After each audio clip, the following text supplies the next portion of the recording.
From the Northwest Public Broadcasting Studios on the campus of Washington State University, this is Murrow News 8. Hello, and thank you for joining us this afternoon on Murrow News 8. I'm Emma Underwood. And I'm Josiah Pike. On Wednesday, President Trump announced tariffs on nearly all U.S. trading partners, including a 34% tax on imports from China and 20% on the European Union. The new tariffs are intended to fix trade imbalances. However, it could increase the cost of common goods and lead to retaliation from other countries. Trump claims the measures will boost U.S. manufacturing and bring in billions in new revenue. However, critics warn of economic fallout, including higher costs for consumers and potential job losses. The tariffs are set to begin April 9th. Washington State University grad student Patrick Mahoney is no longer teaching, according to director Julia Carboni. In late February, Mahoney was arrested for allegedly beating up WSU student Jay Sani, a WSU student who was wearing a Trump hat outside of the Coug in February.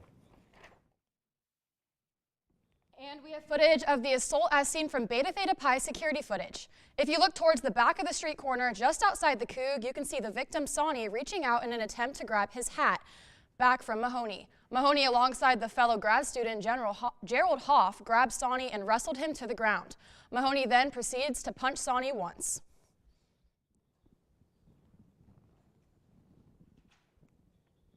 Our reporter Cooper Morgan went and talked to Sani about what happened. Now Sani told me that the attack was completely unprovoked by Mahoney and his friend. He said that he had met him in various other political events, but that this was completely unprovoked. He had his head down and he was just walking after getting food or trying to get food from V-Hall, and this is really what he had to say. But because he was making those steps towards me, I got defensive, and so I was thinking he was gonna go, attack me. So of course I had to, use my food as a shield. And right before Patrick and Mahoney left, Patrick said to me, "F you," and he actually teaches at WSU, and they were all in shock. So you see all of their jaws kind of drop. So Jay, did you have previous interaction with Mahoney? Yes, I have. Since he was yelling and screaming all the time and whatnot, I would sometimes butt in just to really know what was going on and whatnot. He then knew who I was. If you're gonna debate me, I'm also going to debate you. So I've only met him about 3 times. Sometimes I'm going to say that I'm going to believe that I don't think he was intoxicated. He knew what he was doing. Now, Sani tells me that he will be getting restraining orders on both individuals. And as for Mahoney, in a letter obtained by Murrow News 8 to a class here on campus, he was reportedly replaced with a new teacher, so he will not be teaching here at WSU anymore. Back to you guys at the desk. The Idaho House passed its $5.2 billion Medicaid plan on Wednesday. The plan includes a $674,000 enhancement budget. While bill sponsor Rod Furness said the amount is as close to the maintenance as they could get, multiple representatives opposed the bill, citing it uses too much federal money and will contribute to the $37 trillion national debt. The House also made budget cuts to the state's 2 biggest universities, University of Idaho and Boise State. The budget will now go to the governor for signature or veto to cut $2 million from each school's higher education budget. The budget is due to prohibitions over DEI in Idaho, and bill sponsor Elaine Price said the budget cuts serve as a reminder that legislation cannot be ignored. Washington Attorney General Nick Brown filed a lawsuit against a rental software service, RealPage, provider in King County Superior Court. Brown filed the lawsuit calling the alleged price fixing a serious issue. Washington has previously joined a multi-state antitrust case against RealPage, but has now opted to pursue its own lawsuit. And Discovery Connect Through Curiosity was a theme for the annual Murrow Symposium this April 1st and 2nd.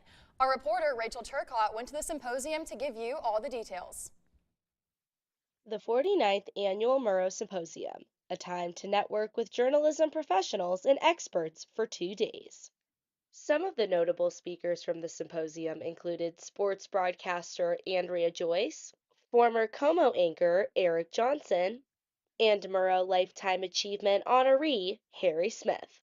Many students gained valuable insights from the symposium, including WSU junior Annie Cox, who attended the internship panel on the first day of the symposium. This panel was extremely beneficial as someone who's going through the interview process right now, and questions to ask and questions that stood out to them what skills are super valuable just from that transition from the class to the industry.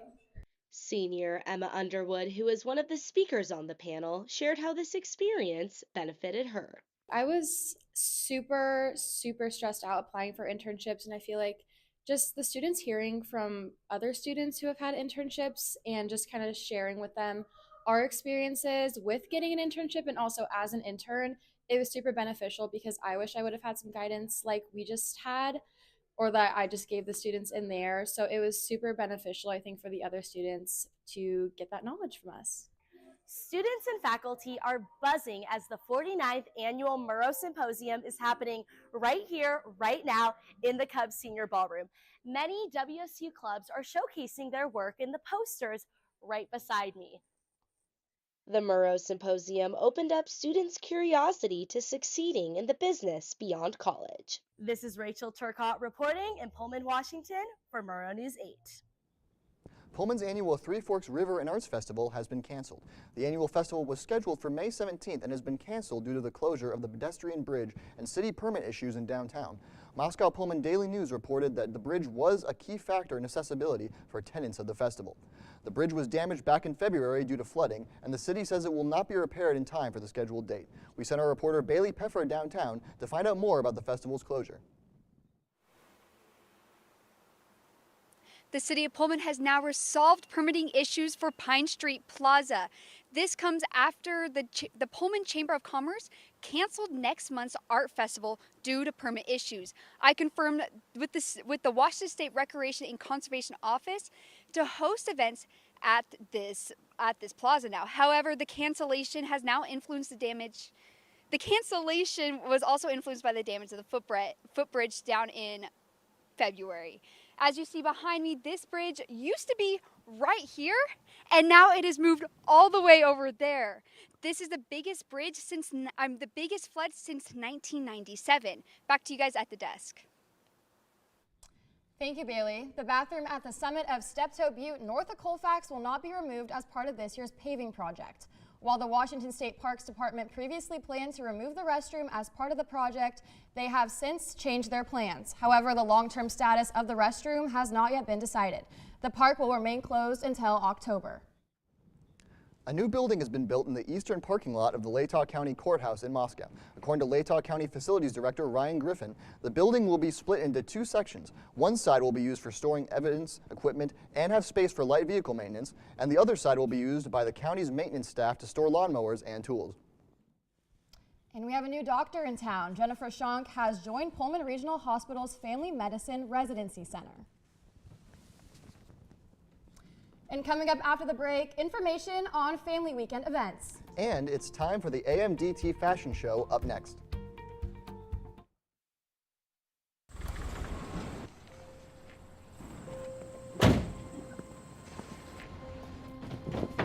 Dad, they took over my bedroom. Come on, come on.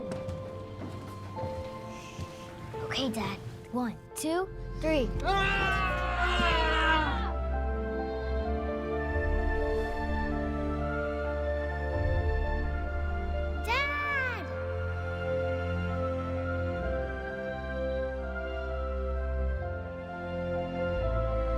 You saved me. Dad? Are you okay? I'm fine, dear.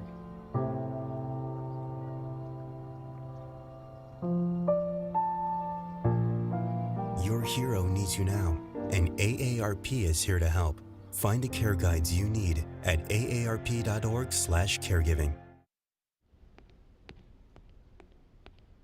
There. Can I tell you a cat joke? Just kidding. Why did the girl ask the mushroom to dance? Because he was a fun guy. What do you call a pig that knows karate? Pork chop. Why was the basketball court all wet? Why? Because the players kept dribbling all over it. Can I tell you another one? So how does a tissue dance? Put a little boogie on it. What's Beethoven's favorite fruit? Banana. What is a boxer's favorite drink? Fruit punch.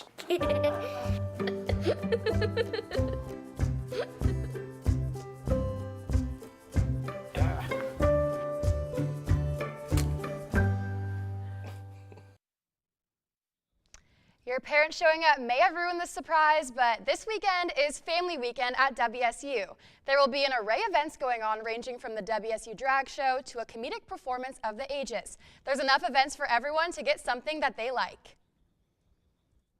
For families and students, there is no better place to start the weekend than the WSU Brailsford Visitor Center. The Visitor Center has almost any information you could need, ranging from parking information, local attractions, directions, and dining spots. The Visitor Center will also have samples of WSU blended learning wine, along with the world-famous Cougar Gold cheese.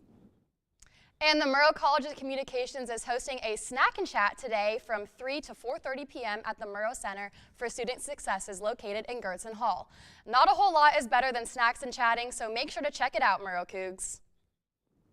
If you're looking for some laughs over the weekend, look no further than comedic performance of Chris DeStefano. The event will take place at Beasley Coliseum on Saturday and last from 7:30 to 9:30 p.m. Tickets for WSU students and faculty are $47, while general admission tickets are $52. Today and tomorrow will be the WSU Spring Arts and Crafts Fair at Beasley Coliseum.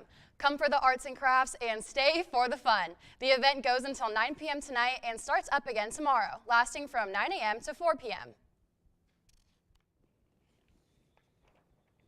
Spring semester is starting to wrap up and students are prepping for finals. Our reporter Macy Harden has more on student mental health. College students are feeling burnt out. I'm going to drop out of accounting. College is so awesome. You can't move. You can't be comfortable. You can't be in bed. I tried to take a quiz in bed. Between financial struggles, exams, and preparing for the future, there is a lot of pressure being put on college students. I feel like being a college student can be pretty isolating, like being holed up in your room studying or just being gone so often that you don't really see your friends and family. An article published in 2023 by U.S. News says chronic and unhealthy levels of stress are mostly seen in college students and young adults. This chart shows results from the survey with stress being seen almost as much as enjoyment. The numbers are expected to grow. Students across the country are struggling when it comes to their mental health. Here in Pullman, WSU offers a number of resources to provide students with access to counseling and psychological services. At Cougar Health Services, the CAPS program allows students to meet one-on-one with a counselor to devise a care plan that best suits their needs. If you or someone you know is struggling with a mental health crisis, WSU advises you to call or text 988 to get immediately connected with a crisis counselor. It's kind of been a struggle. It's kind of hard when you don't have a lot of time for yourself because you're devoting so much of your life to school. It's hard to make time for yourself to just do little things like going for walks. For now, Cougar Health Services is the only counseling option for students on campus. However, there are other counseling centers and behavioral health facilities located in Pullman and Moscow. With Murrow News 8, I'm Macy Harden.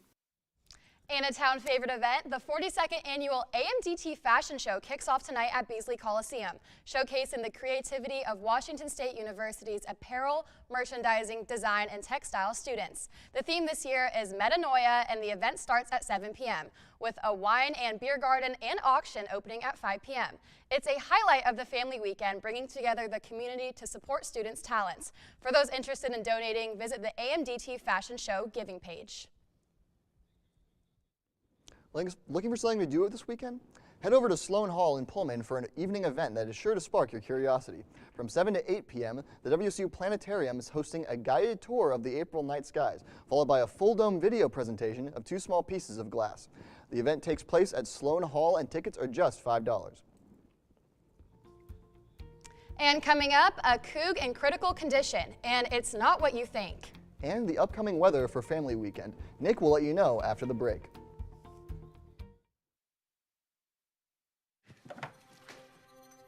Days, months. Hey, I'm Jim from across the street. Years. I'd like to give you this. A lifetime. Can rush by without realizing what we're missing. But it doesn't have to be that way. We have a choice to take action. Visit maketheconnection.net to find out more.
Can I tell you a cat joke?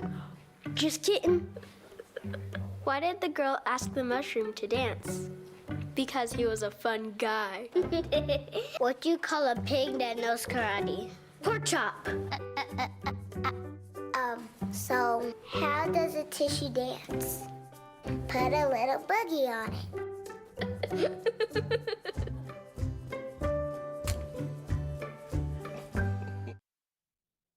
And an orphan cougar cub has been saved by the Washington State Department of Fish and Wildlife.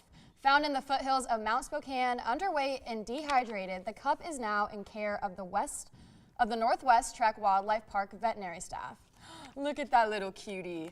It takes a couple of days to capture the cub, but thanks to the persistence of the fish wildlife officers, this little guy is set to make a full recovery. And the Schweitzer Engineering Laboratories have developed a solution to improve 911 communication. On Tuesday, the engineering company announced new enhancements to a land mobile radio that 911 dispatchers use to communicate. The solution provides a reliable, secure, and manageable communication for first responders, public safety agencies, and critical utilities. The Glasby Community and Cultural Center in Pullman is introducing new initiatives to boost community engagement and address financial challenges. The center has recently opened Oscar Closet, a thrift store supporting its operations, and hosted the March Market featuring local vendors.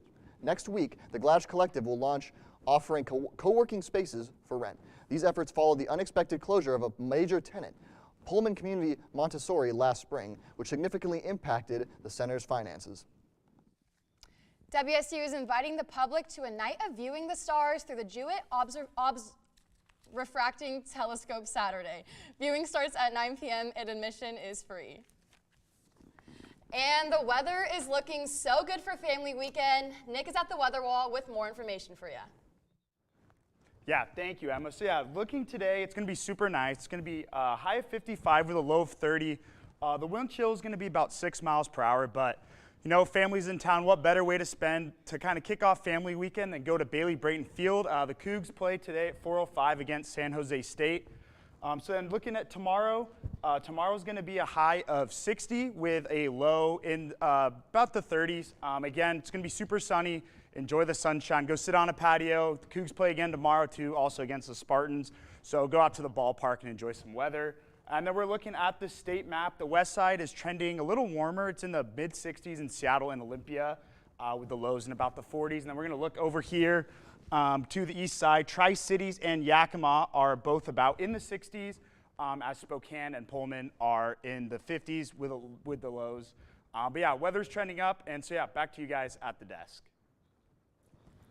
Beer and baseball, a classic combo, and now it's official. Bailey Brayton Field is starting to sell alcohol at games. Our reporter hits the stands to see how fans are reacting. That story is coming up next.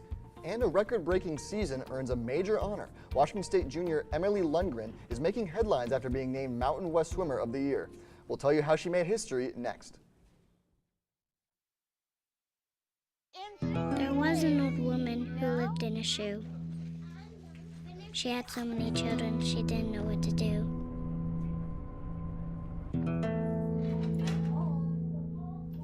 She gave them some broth without any bread and kissed them all soundly and put them to bed. Hunger is a story we can end. End it at feedingamerica.org.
So, I just moved in with this family, and it's embarrassing.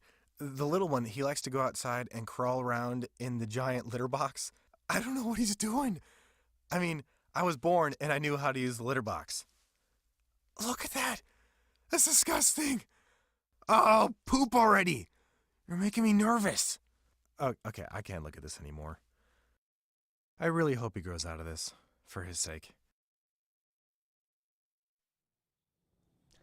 Hi, my name is Seth Stern. Welcome to our Murrow News 8 sports segment. To start, WSU Baseball opens a 3-game weekend series against San Jose State Spartans tonight at 4:05 p.m. at our very own Bailey-Brayton Field. The Cougs enter the weekend series with a 10-18 record after their recent 7-6 extra innings win in Spokane against Gonzaga. San Jose State enters the series with a 17-12 record despite losing back-to-back games. WSU leads the all-time series 20-10 and have won 3 of 4 in each of the last 2 series meetings. Keeping with baseball, Bailey-Brayton Field recently started selling alcoholic beverages at baseball games. Our reporter Alex Dorfler went to see how fans are feeling about the new beverages in stands policy. Beer and more beer. WSU's strategy to attracting more fans to Bailey-Brayton Stadium is simple. Allow alcohol in the stands. Seniors Avery Marbot and Paige Comp love this new policy. I think it's awesome. I mean, it's a beautiful night. You get to enjoy a beverage while watching a baseball game. And make it come to our seat. Yeah. Before the policy change, alcohol could only be drinking in the beer garden near right field. Now, it's only sold there. Although drinking in the stands is fun, it's always important to be safe and to drink with moderation. And that should be easy. There's so much more to do than drink. Get some ballpark food or just enjoy the greatest sport, baseball. I'm Alex Dorfler. This is Murrow News 8. Washington State junior Emily Lundgren has been named the Mountain West Conference Swimmer of the Year after producing the best season in program history. To say it simply, Lundgren's season was absolutely incredible as she earned a pair of All-American honors, winning a pair of Mountain West individual titles in the 200 IM and 200 breast. She became WSU's first All-American after finishing 6th in the 200 breast during the NCAA Championships final, the best by any swimmer in program history. WSU Track and Field will be splitting their team between 2 locations to compete in the Stanford Invitational in California and the Whitworth Peace Meetup in Spokane. The last time we saw track and field, junior Parker Duskin ran a personal best time in the men's 110-meter hurdles at the Bobcat Invitational, finishing with a time of 13.7 seconds, which ties the 8th fastest time in program history. Washington State Volleyball has announced its summer camp dates and opened registration for 4 camps to be held in June and July. The Cougs will host youth and intermediate camps from June 24th to 25th, a college prep camp from July 8th and 9th, a team camp from July 9th to the 12th, and finally an all-skills camp from July 13th to the 15th. Registration can be found on the WSU Athletics website. Moving on to basketball, senior forward Ethan Price was named to the West roster for this weekend's 2025 NABC Reese's D1 College All-Star Game. The game will take place today at 1:30 p.m. at the Alamo Dome in San Antonio. This will be the second straight year WSU participates in the All-Star Game after current Sacramento Kings forward Isaac Jones played as a Cougar senior in 2024. On April 3rd, WSU Director of Athletics Ann McCoy welcomed new university president Dr. Elizabeth Cantwell and outlined plans to enhance game day experiences through improved amenities and significant upgrades to in-game elements such as the video board, sound system, and lighting, with projected costs exceeding around $12 million. With that, athletics is also exploring avenues to enhance in-venue food and beverage options during Cougar football Saturdays. The Pullman Greyhounds baseball team has started the month of April with a 12-2 win against Deer Park, handing Deer Park their biggest loss since May of 2024. A day later, the Greyhounds took on Rogers High School, soundly defeating them in a 13-2 win. The teams didn't need to wait long for a rematch, though, playing a doubleheader that day with Pullman winning a third straight game 9-6, improving their record to 8-2. The Greyhounds currently hold the first place spot in the district and will play the Lakeside Eagles next. And coming up, do you know someone who only eats chicken nuggets and butter noodles? After the break, we're diving into a new national day. Touchdown! Oh, did you see that? Whoa, we scored? Yeah, we scored going to the playoffs. I can't believe I missed that. Every time I'm buzzed, I spend too much time on my phone. What? I should take your phone away. No, I'll call for a ride. Wait, why does my face look like that? I'm playing with these new face filters. Okay, you know what? Yep, that's mine. But I need that back. No. Kevin!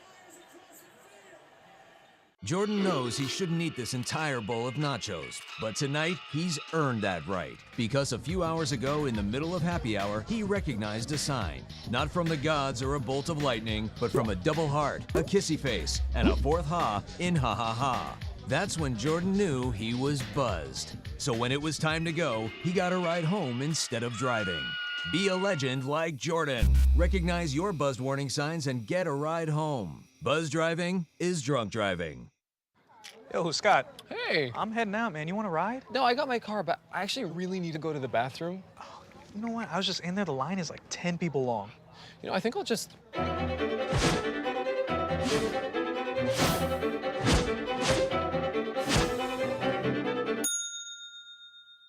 Dude, are you okay? You wouldn't believe what I was just thinking. I am definitely buzzed.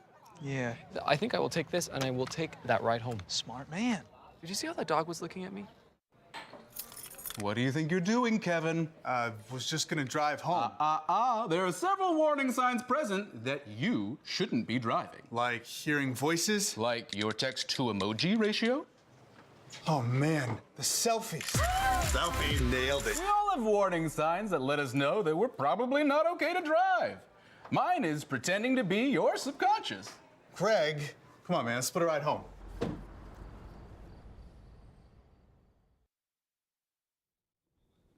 Well, we all know a picky eater when we see one. They're typically seen eating buttered noodles, and that's about it.